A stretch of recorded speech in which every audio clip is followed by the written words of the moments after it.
Welcome to Anime Miraiko channel. So I've traveled to some parts of Japan. That was such an awesome trip. A little bit about me though.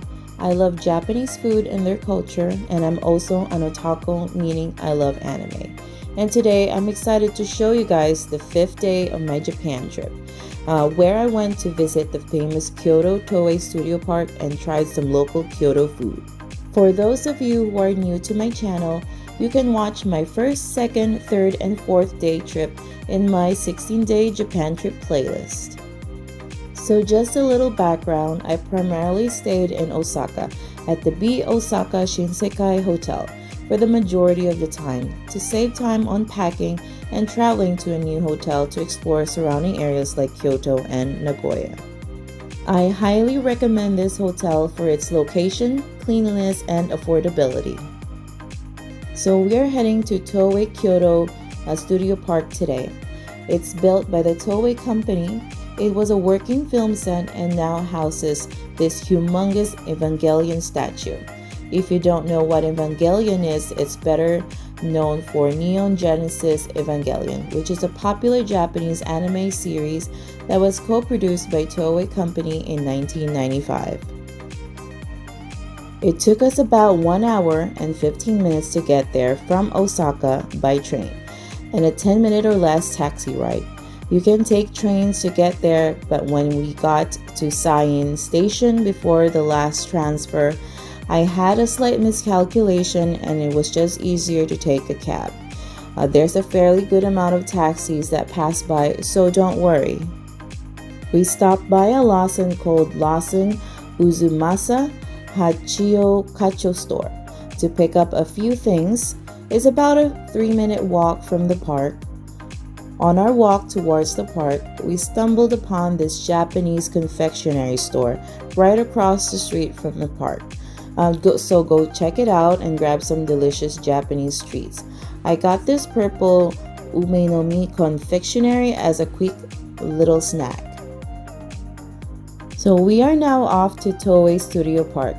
You can buy tickets at the entrance, but I bought mine online through the Klook app. I swear by it, and it just made buying tickets for theme parks and transportation so much easier. The entrance fee was $9.49, and the Samurai experience was $64.55 per person. Besides visiting the park today, I also booked a Samurai experience. You get to be dressed like one and learn how to use a Japanese sword, which I'm very excited about. There's also a restaurant with a statue of this funny looking character, and they serve Japanese food and also some kid-friendly meals. As I was exploring, I noticed there's just so much to see, and I'm still just in the main entrance building, including selling unique items, trinkets that is great for souvenir as well.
I finally finished exploring the main entrance building.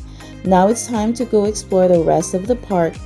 As I mentioned, this used to be a film set, so you will see the area and structures looking like a Japanese village from the past.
Now you can finally see the gigantic Evangelion statue.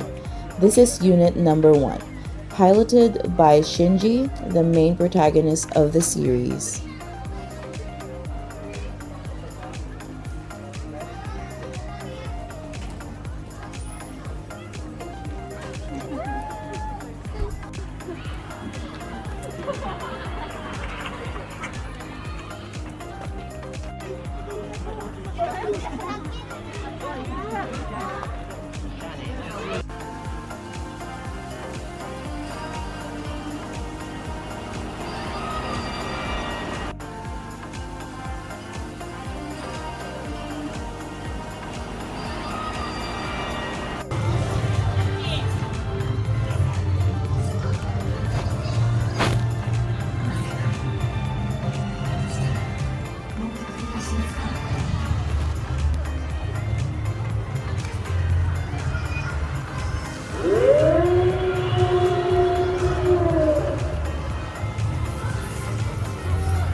I climbed up the stairs to get to the cockpit of the mech. Along the way, you will see the different characters of the series.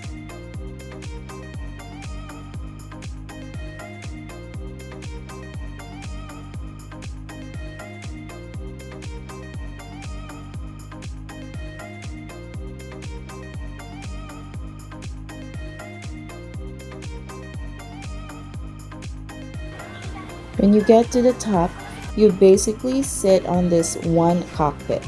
There will be a prompt to use the key card that they gave you to activate it. The seat will suddenly drop down a little and blow a quick gush of air. The experience was pretty straightforward and pretty quick.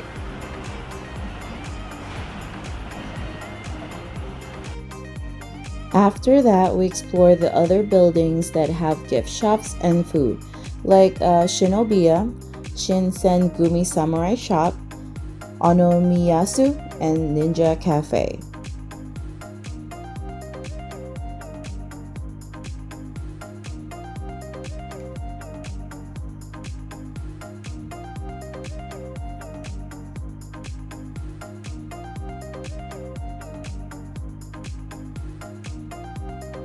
I got this cool Unit 1 Evangelion cup as a souvenir. Also grabbed different flavored croquette snacks to keep us going for the rest of the festivities. Our samurai experience was at 3 p.m., which I timed it perfectly so that we can go watch the daytime yokai parade before and also the nighttime one after the experience. So make sure to check the time of their parade and other events before your visit. While we were waiting at the plaza, we had some dango, which is a traditional Japanese dumpling made with rice flour. It has a chewy texture and slightly sweet, good for a quick snack. So now, this is the daytime yokai parade.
It's now time for the samurai experience. We had to go back to the main entrance building to be dressed in traditional samurai outfits. You get to choose from a variety of colors and designs, and they will take you to a dressing room where they will help you put on all of it. It was a lot of layering, so if you are not on the smaller side and don't like tight clothes, I would not recommend it for you because they will bind you up tightly so your hakama or samurai trousers won't fall off. So it's up to you to try your best to communicate with them if it's a bit too tight. After you're all dressed, you will meet with a group that will do the experience with you. At that time, there was only 3 of us and we had 2 instructors. They can speak English well enough to be able to communicate with you, so don't worry. Then we were led to the more quieter and barricaded part of the film set. We had the perfect backdrop surrounded by old Japanese houses.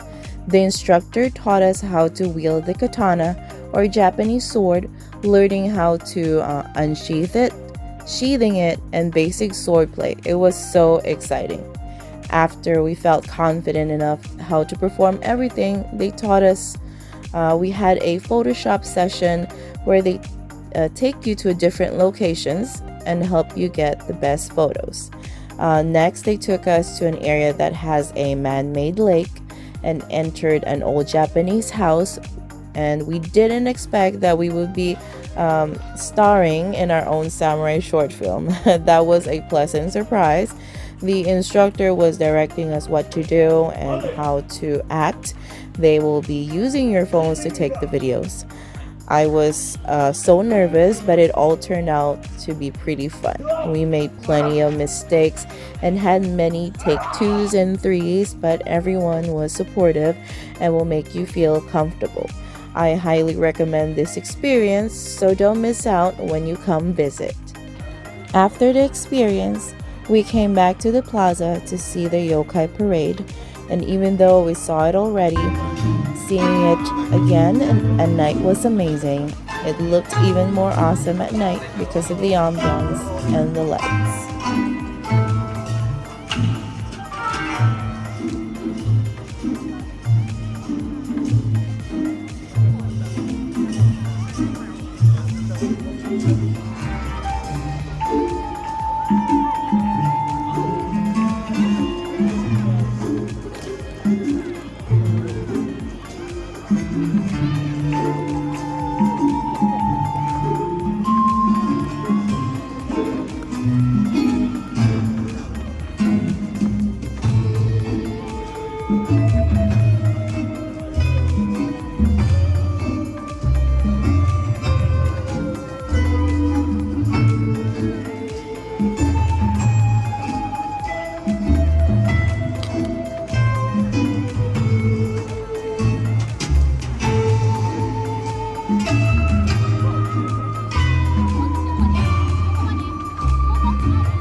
What an amazing day at TOEI Kyoto Studio Park. But it's not the end of this video. I went to downtown Kyoto to have dinner at this restaurant known for their freshwater eel dish called Gion Unagi Kawato. I had a bit of time before dinner, so I stopped by the shopping district that was walking distance from the restaurant. Literally probably 10-minute walk. It was pretty close. I was so amazed how long the shopping strip was, and there was a lot of people. I came across this restaurant on the side of the street called Gochiso Yakimusubi Onimaru, selling a wide variety of takeout rice balls. It was looking so delicious that I just couldn't help but buy some to eat for later. After that, it's finally dinner time. The restaurant was quite traditional and serene on both the outside and the inside. I made reservations online. I didn't have to wait at all and was seated right away. I was led into this beautiful private dining room that's in front of this nice garden. I was immediately feeling at peace, and what I liked is that you can control the temperature of the room with the remote. Service was very good, timely, and efficient. This is what the menu looks like. I decided to order scallop with vinegar miso as my appetizer, and had grilled eel and sea urchin rice bowl for my main course, plus a cup of hot tea. and sake, which is often called Japanese rice wine. Everything was so delicious. I was so full and had an amazing time. Best way to end the day. Highly recommend.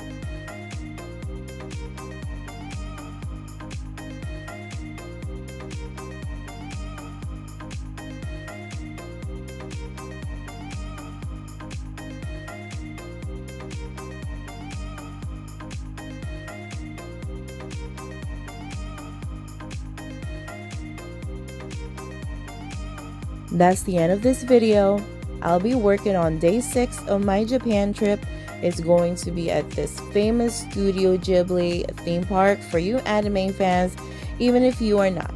It's an amazing park to visit, so stay tuned. Don't forget to like, subscribe, and leave a comment. I'm happy to answer any questions you have, so till the next time.